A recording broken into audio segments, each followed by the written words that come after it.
છોટાઉદેપુર ગ્રામીણ વિસ્તારમાં પાણીનો વેડફાટ। નળ સે જલનું પાણી તો આવે છે પણ પાણી વ્યર્થ ઢોળાઈ રહ્યું છે।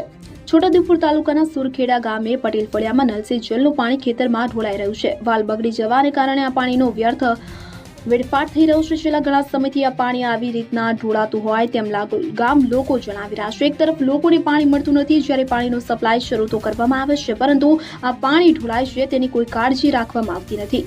છોટાઉદેપુર તાલુકાના અંતરિયાળ ગ્રામીણ વિસ્તારોમાં પાણીનો સપ્લાય ઘણી જગ્યાએ આવતો નથી, જ્યારે ઘણી જગ્યાએ વ્યર્થ વેડફાટ થઈ રહ્યો છે।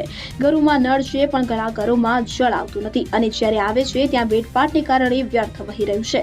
આ ગામોમાં આવેલા પાણીના પંપ ઉપર વાલ બેસાડવા લોકોની માંગ ઉઠી છે। સાહેબ, આ અમારે સરકારી આજે આ લાઈન છે એમાં પાણી ખૂબ વેરાય છે, એમાં જરી વાલ નાખવામાં આવે છે। આ સુખેડા ગામની અંદર છે। કેટલા ટાઈમથી પાણી ચાલુ છે? આ 2 કલાક ને એમ આપણે કેટલા ટાઈમથી વેરાય છે પાણી? એટલે પાણી આ હમણેથી પહેલું વેરાય। કેટલો ટાઈમ છે? હા, હમણે આવુંથી વેરાય પહેલું પાણી ડાય નાખી આ થઈ પાણી વેરાઈ રહ્યું છે।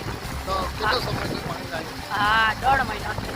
તારથી પાણી ચાલુ છે? હા, અત્યારે પાણી આ 2 કલાક આજે આવી ને 2 કલાક પાણી છે। શું નામ તમારું? મારે કમલીબેન કિમલાભાઈ। કયું ગામ? આ શું છે?